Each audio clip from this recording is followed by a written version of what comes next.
Good morning, Kansas City. Welcome to Uncanceled on KCMO Talk Radio 95.7 FM. I'm Kevin Kietzman, in the seat for an hour leading you up to the Vince Show. We are going to pack everything you need to know in 1 hour today. This is going to be a fun one. I'm very much looking forward to this broadcast, including another win in just a moment. Our lead story, it is an area win. It is not a national win, but another victory. Also, one Kansas City community has residents fighting back against their city council and police department over an investigation they believe went awry, and they make a very good case on that. It was a rough week for a whole bunch of Democrats in the media who have moved from Trump is dead because we didn't see him for 48 hours to, well, there's something wrong with him, to he's a war criminal. You can't shoot down a narco boat because we don't know what's and who were in it. For sure. Now they have two new schemes, as those are all just disproven very quickly. One liberal pundit, this is unbelievable. You're just not going to believe it. You're not going to believe what the next thing is that's coming up that they're going to try on Trump. At 10:30 today, Lee Sterling will join us. He's with ParamountSports.com. He is a football prognosticator. We'll talk a little Chiefs and Chargers and KUMU and K-State Army with him. And if you are so inclined to put a wager down on a football game, he might give you advice on which team to bet on. We'll do that. And, of course, we check in with Mark at the end. We'll talk a little bit about Mayor Q's interview with Pete Mundo today, which was outstanding, and the comments he made about Arrowhead Stadium and a possible partnership between the Big 12 and Barstool Sports. I mean, what could possibly go wrong? It is all ahead, and we start today with a massive win for yesterday's big story on KCMO Talk Radio, and Governor Jeff Collier, who was a guest right here on Uncanceled. As you know, yesterday he put out a press release calling for the investigation and firing of a far-left extremist in the Civil Rights Administration at Kansas State University. This person had declared on social media pro-terrorism ideas, anti-Semitic views, and Marxist ties to different organizations. I received a phone call from Governor Collier last night at home, and he said, Kevin, good news. I said, what's that? He goes, 4 hours after being on KCMO Talk Radio, Governor Collier got a call from Kansas State saying that Darren Borders had been suspended, the far-left extremist that works in civil rights and Title IX at Kansas State. It is a win for the people of Kansas. It's also a win for Governor Jeff Collier, who's running for governor and taking a page out of the Trump book. He is actually doing things and affecting change as a candidate instead of just campaigning. Now, granted, he had formerly been the governor for a while, and he has a lot of contacts around the state, but this was not coming to light. Where are the people that work in Topeka on this? Where are the members of the Board of Regents in the state of Kansas? Where are the people at Kansas State University whose job it is to know these sorts of things? How is it that a man that was in surgery all morning walks into a radio station in scrubs, makes some comments about what's going on at K-State, and 4 hours later the man is suspended? How is that possible that somebody has to work as hard and do as much as Jeff Collier? Why? Why aren't there people in Topeka and the state level and at K-State that are catching these things? How do these things happen? We assume this will end with a termination. That has not been determined yet by Kansas State. We're pleased to be a part of this story. It started yesterday morning on my podcast, Kevin Kietzman Has Issues. We released that episode about 7:20 yesterday morning. My phone started blowing up from podcast listeners of people that I know saying, I can't believe this is happening at K-State. Then we carried it over to the radio show, and Governor Collier was on here, and it really gained traction. And the action happened some 4 hours later. Governor Collier was going to join us with a call-in here at the start of the show to talk about this, but he's put out a statement instead. It's not that he won't come on. He's in surgery. Somebody with a bullet wound came in about an hour ago, and he's operating on the guy.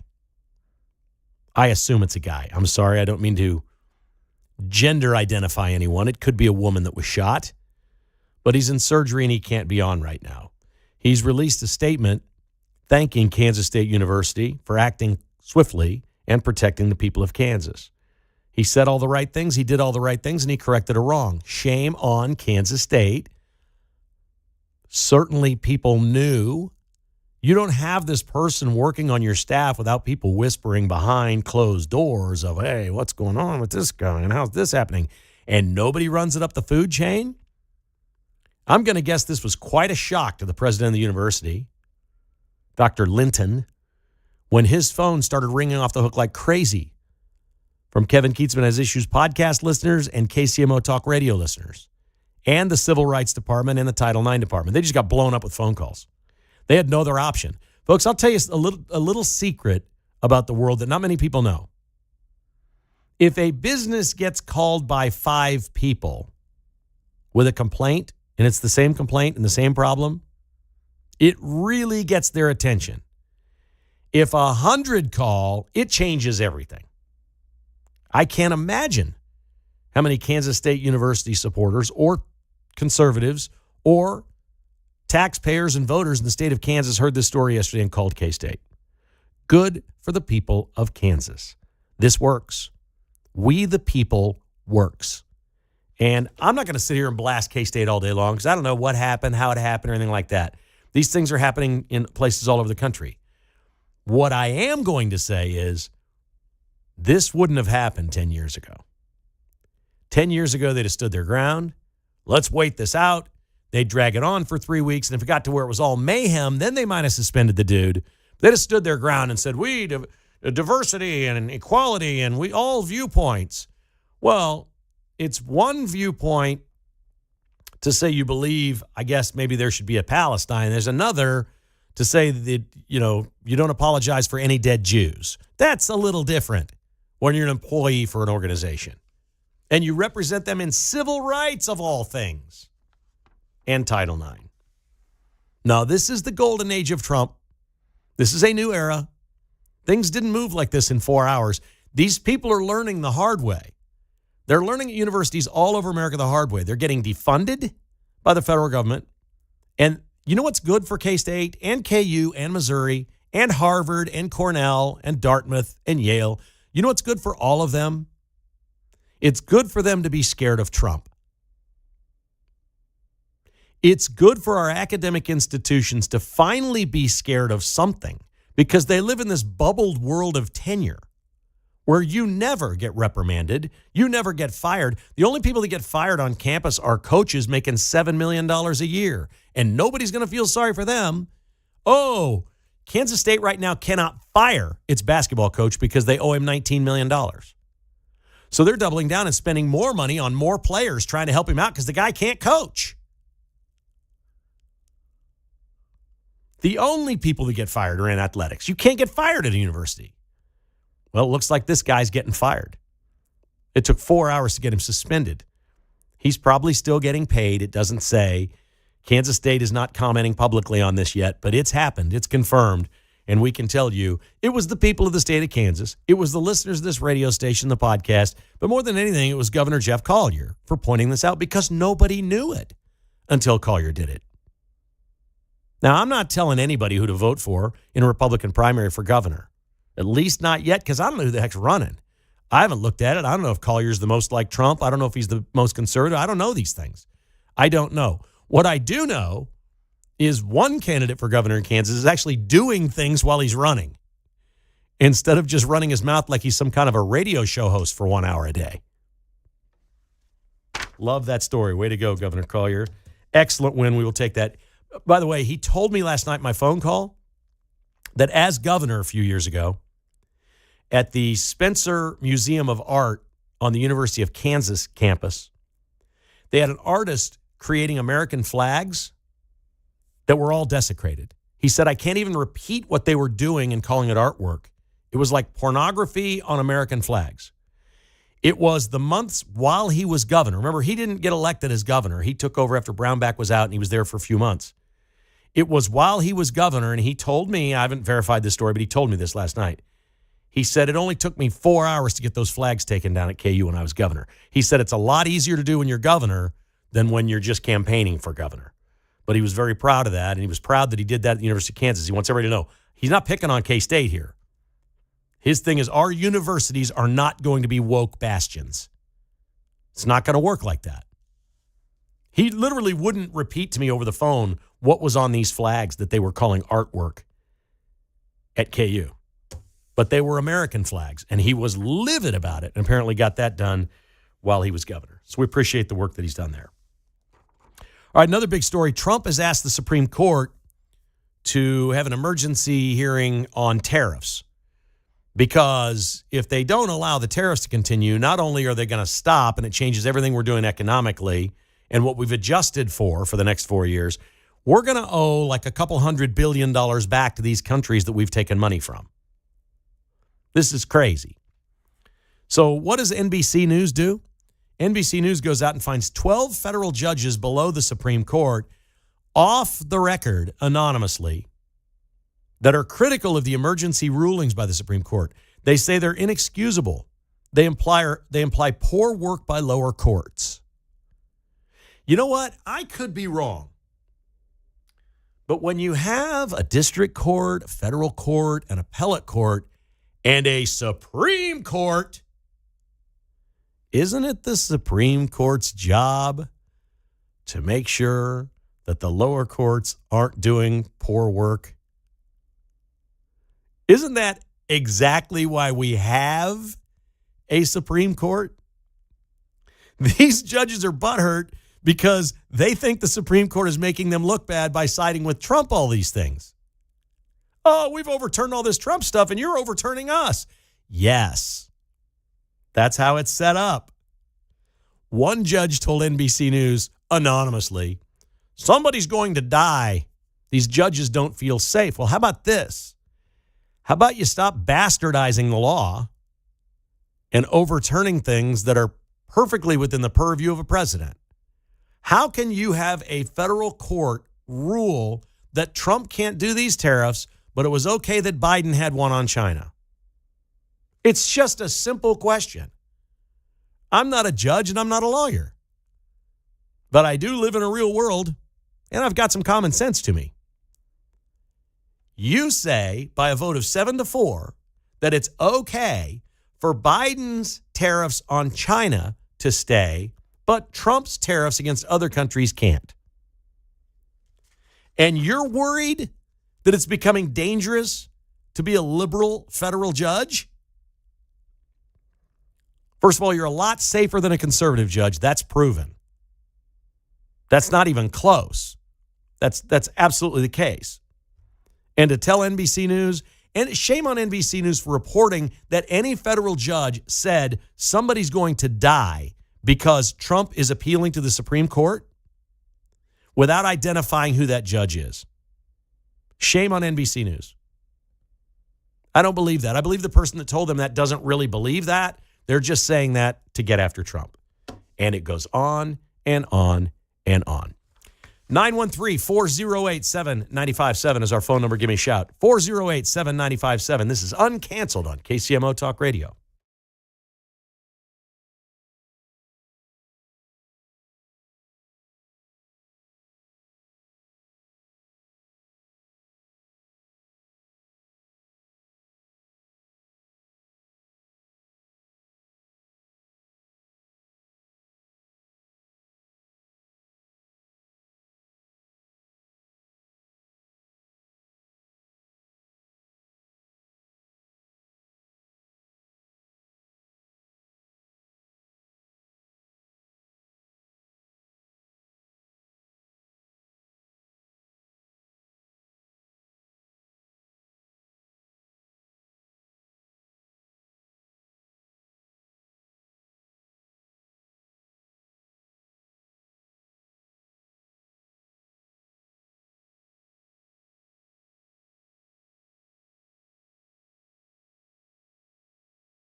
From Overland Park to Oak Grove, it's Kevin Kietzman Uncanceled on 95.7 FM KCMO Talk Radio. Thanks for listening to the show every day and listening to KCMO Talk Radio. In just a moment, one Kansas City community is fighting back against not only the city council, but the police chief over something some residents say is complete corruption.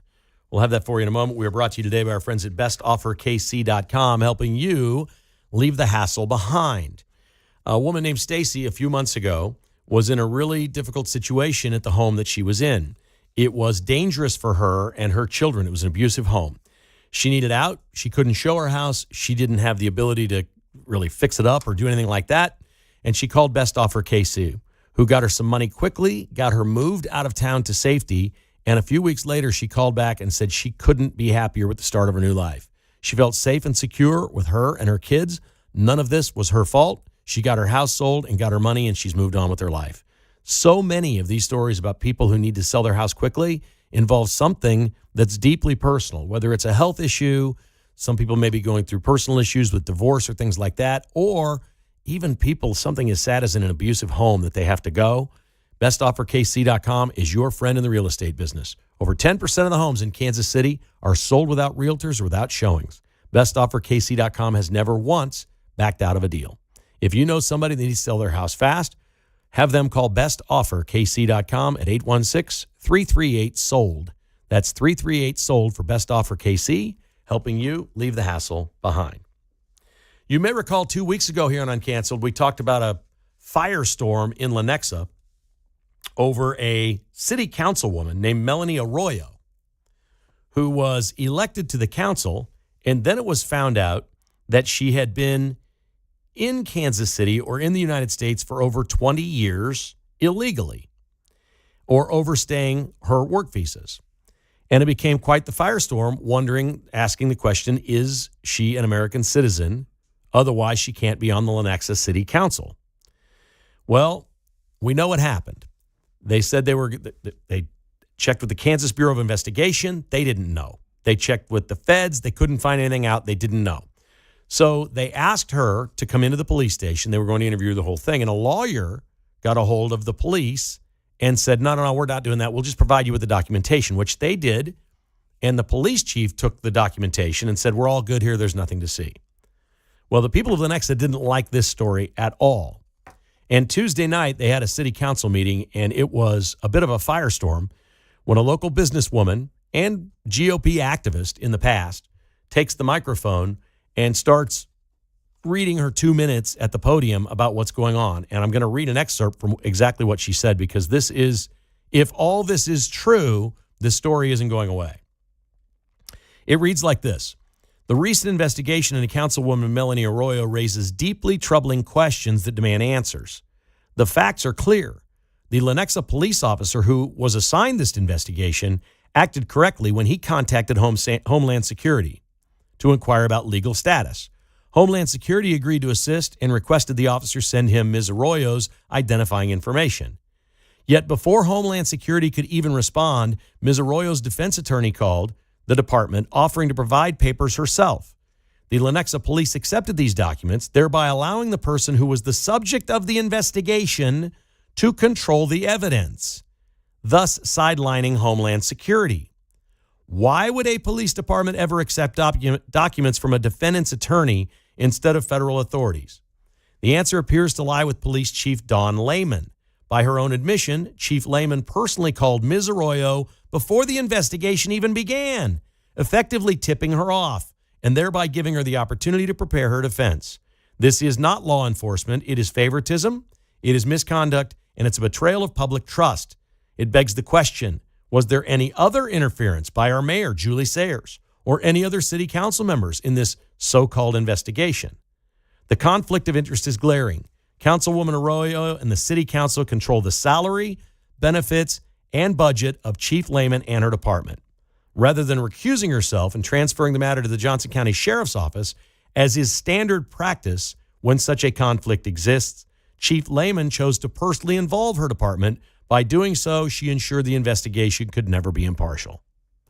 Okay, even if nothing's gone wrong here, they've moved to another level, the people of Lenexa, saying we've got a scandal here of epic proportions. We've got a mayor and a council and a police chief all working together on the left for woke political reasons, and they can't be doing this.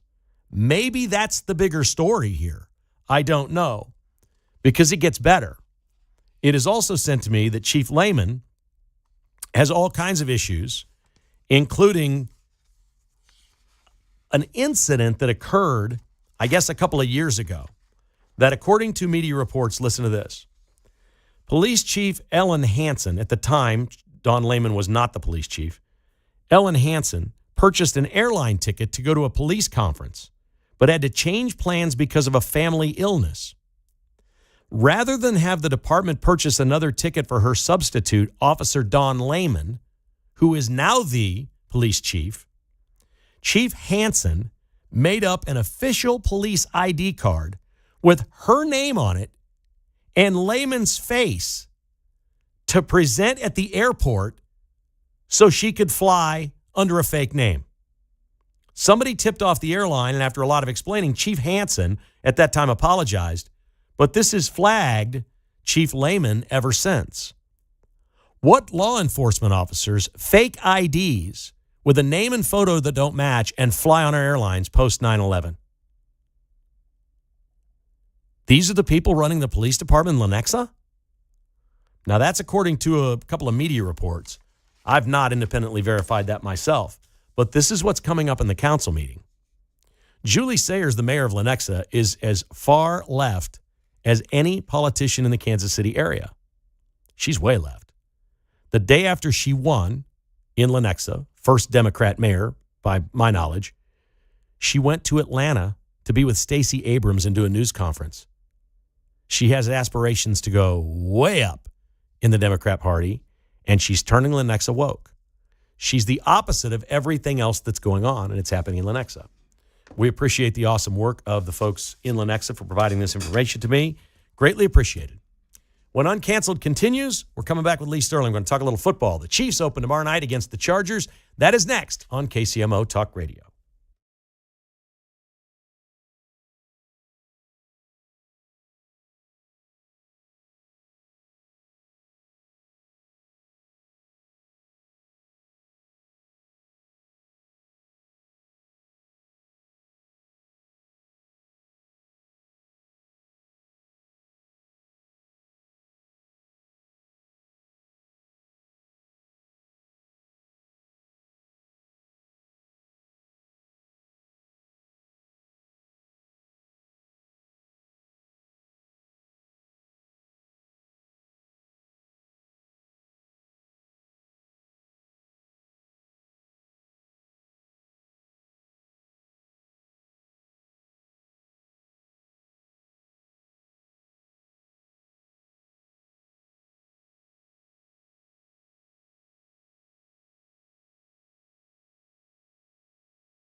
From Gardner to Grain Valley, it's Kevin Kietzman Uncanceled on 95.7 FM KCMO Talk Radio. All right, we're back on Uncanceled on KCMO Talk Radio. A longtime friend of mine now joining the show.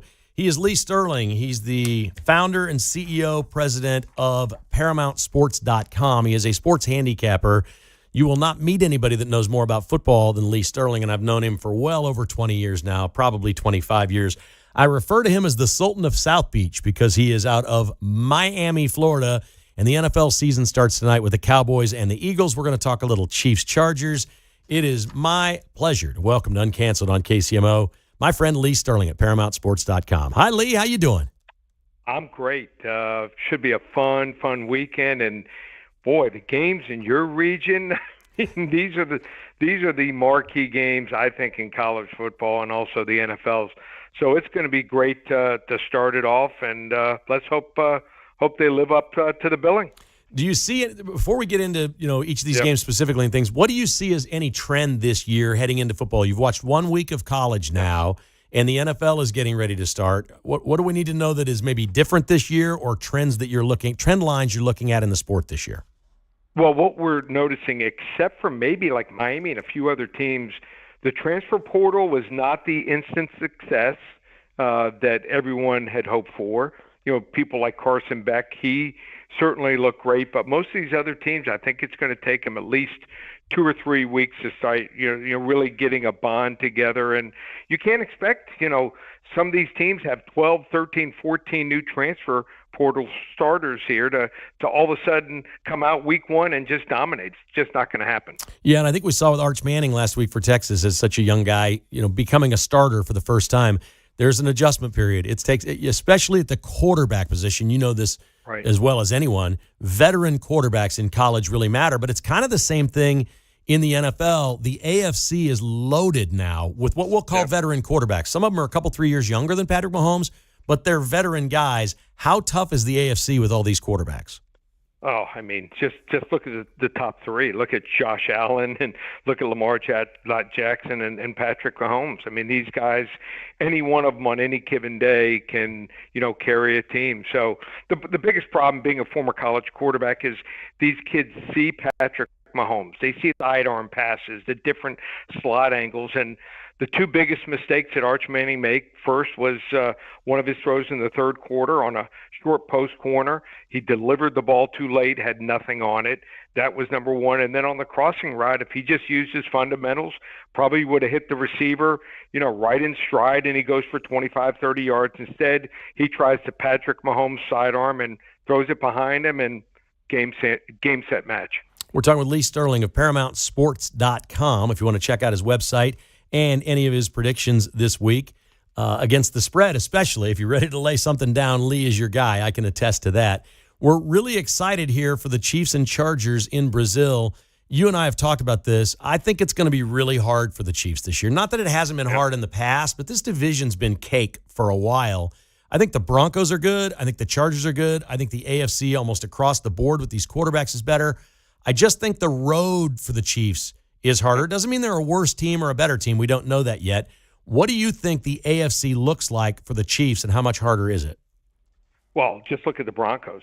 Patrick Nix and with Sean Payton, they're a dynamic duo working together. And I sat next to Nick Benito's father in that Miami game, and most people couldn't tell you who he was. He just signed a 4-year, $120 million contract. Well, he was only the third leading sack leader in the NFL, 13.5 sacks. They found him out of nowhere in the second round. So Denver's going to be better. The Chargers have a great coaching staff.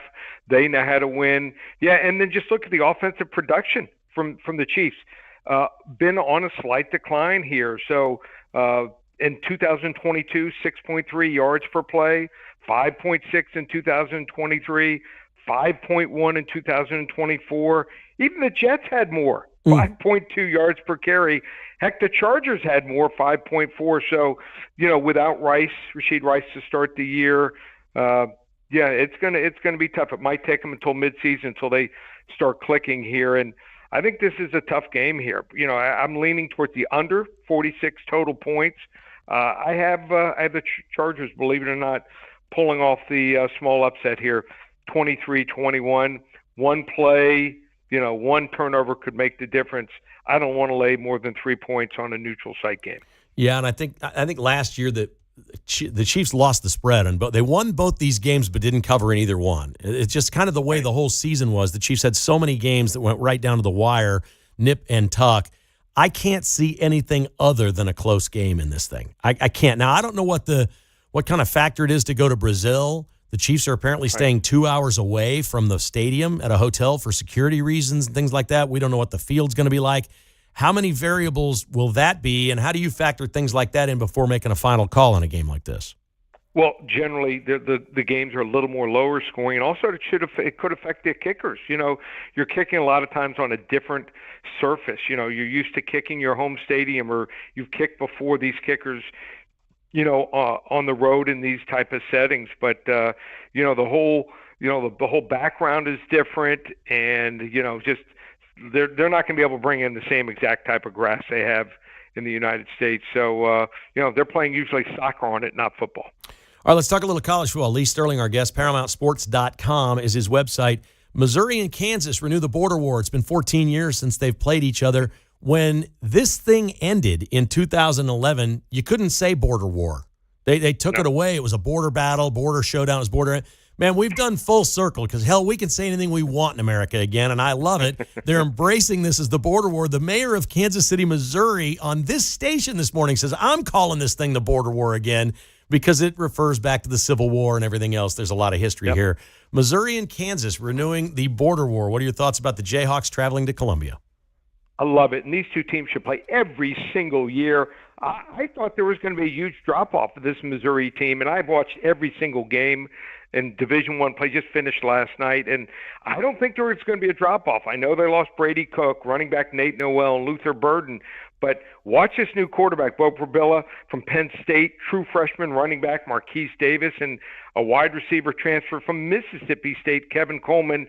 I think they're going to shine. They also got two great transfers in the transfer portal, this defensive end, Wilson from UGA, and Jalen Catalon, maybe the best safety in the portal from UNLV. I think Kansas is better than last year, but are they up to SEC middle-of-the-road standards, which Missouri, as we know, is? I don't think so. I like Missouri here by a touchdown here, 35-27. All right, and finally, it is Fort Riley Day in Manhattan as Army visits Kansas State, and Army's going to have the most warm welcome of any road team in America this week. They'll get a standing ovation when they come out in Manhattan, I feel sure.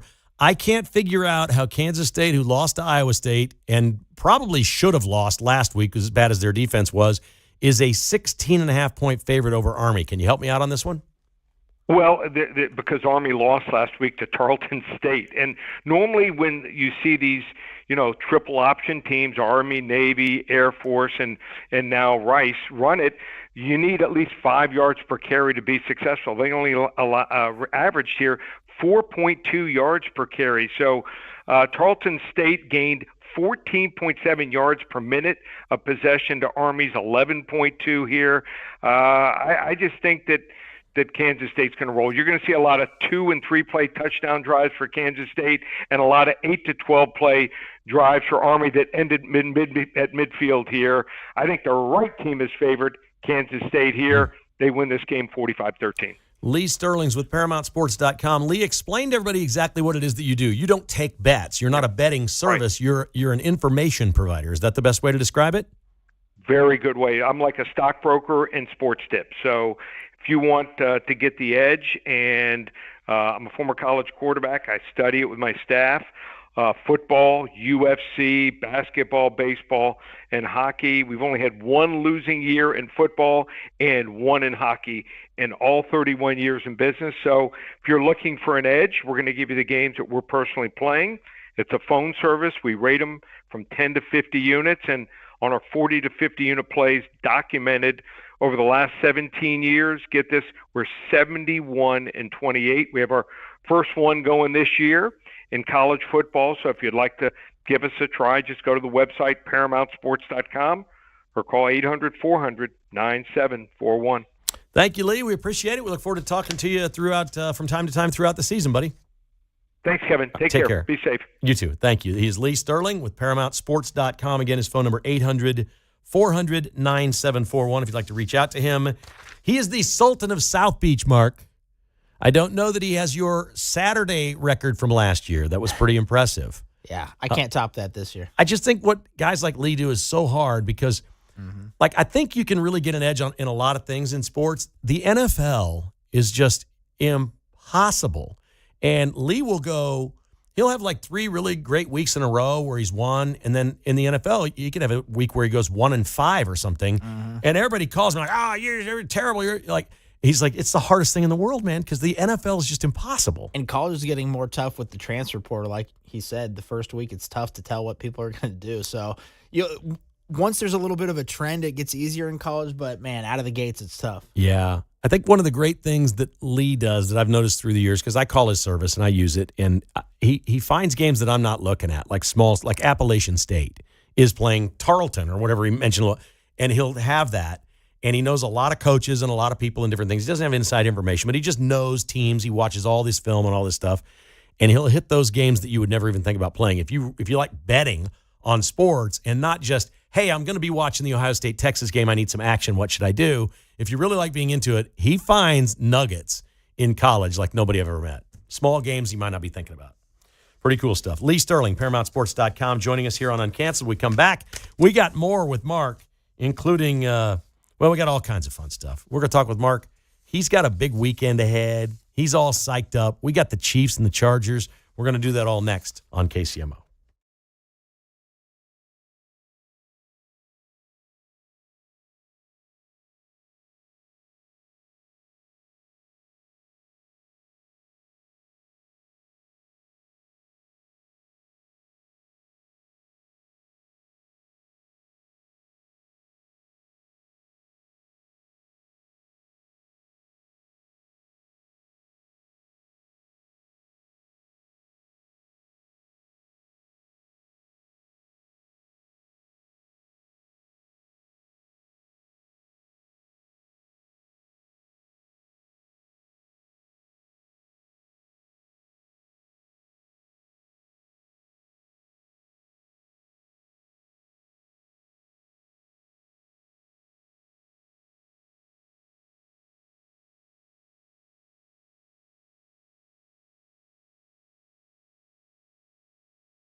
Call Kevin Kietzman, 913-408-7957. Now on 95.7 FM.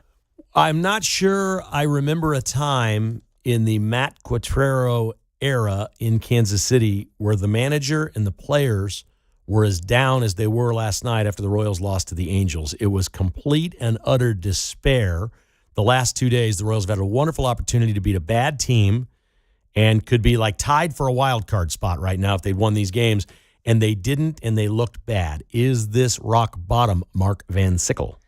It's not rock bottom, but it's not good. I mean, the Mariners keep losing. Like you said, if the Royals would just win this series, even 3 out of 4 against the Angels, I think they're playing them 4 times, then they'd be in the wild card.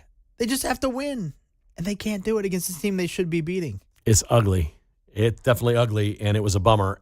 And I think tonight will be a big tell on how they respond. I don't know what to expect. Vinny was really upset 2 nights ago and said, this is unacceptable. That's not good enough. We're in something here, and this matters, and this is unacceptable. And then they backed it up last night with another bad performance. And some teams will fold, and that's the end of them. And some it'll be a come to Jesus meeting, and they'll turn it around. I don't know what to expect out of him. Vinny had all those home runs in a row, and now he's slumping. So we need Vinny to get out of it so that we can get some RBIs in the middle of that order. Everybody's slumping, no doubt. Did you hear Mayor Q's comments about Arrowhead Stadium earlier today with Pete Mundo? Of course you did. What did you think of him? He basically thinks that sooner rather than later the Chiefs are going to announce they're staying at Arrowhead. I don't know what to think. Oh, really? I think he wants that, so that's why he's saying it, but I don't know if it's true or not. I think it's true he thinks that, and he's been told that. My stance is that the Chiefs are playing both sides of this to the hilt, and now both sides are convinced they're going to get it, and that's just what teams do. Mm-hmm. They're going to tell you what you want to hear until the very end when they break your heart. So, again, I'm not making predictions. I've said before, you go where the most money is, for sure, and NFL teams don't renovate stadiums anymore. They don't. They build new ones.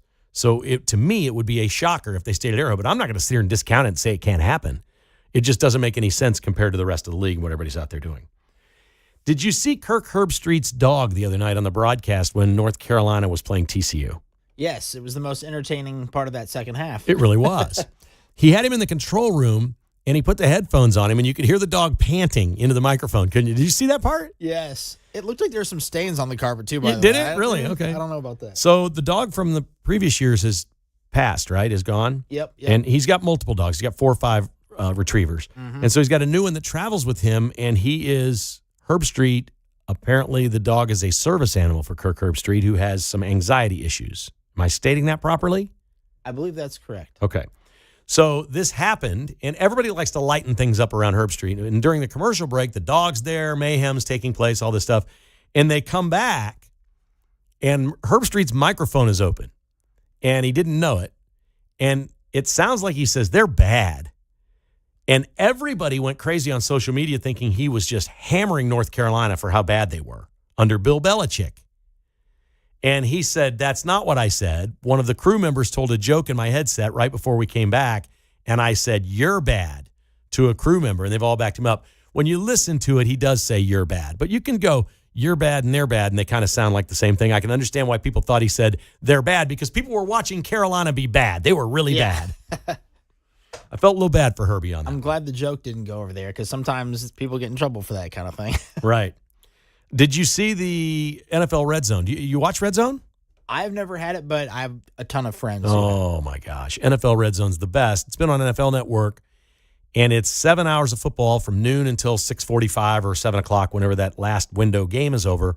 There's no commercial all day. There's a guy named Scott Hansen on there, and, some people will call it Hansen Vision, not Red Zone, because he's on the whole time. He takes bathroom breaks by putting 5 games on the screen and walking away, and then they just switch from one game to another, and you don't hear him for a couple minutes because he has to eat at some point and do whatever.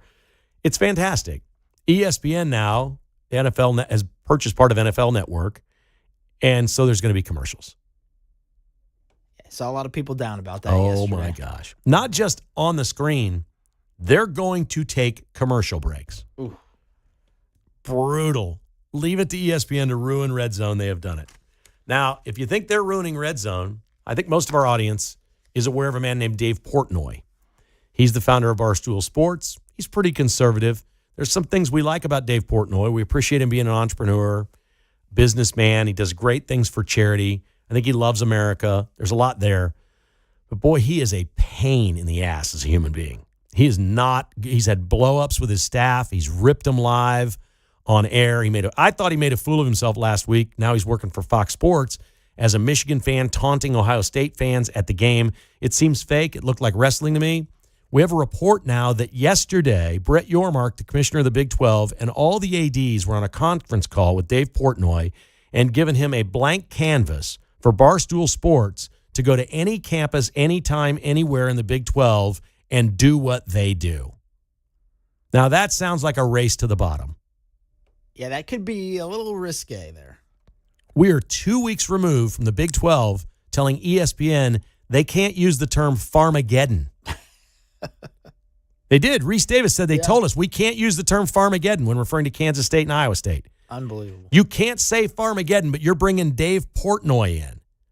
This can't end well, can it? I did tell him to get some pizza shuttle when he's in Lawrence. Oh, did you? So I wonder if the Big 12's thought is, let's bring him in, let's have something really bad happen, then we'll fire him and get all this publicity that it's some sort of a stunt. I can't figure this out. This can't go well, can it? No. I kind of get the Dave Portnoy thing. It's kind of like ESPN with Pat McAfee. Right. But I just don't like it. McAfee's half as controversial as Portnoy. Yeah. So we'll see. We don't know exactly what it's going to be, so we don't know what the Big 12's up to, but I was surprised to hear that. The Vince Show is coming up next. Thanks for listening to Uncanceled. I'm Kevin Kietzman. Have a great day, Kansas City.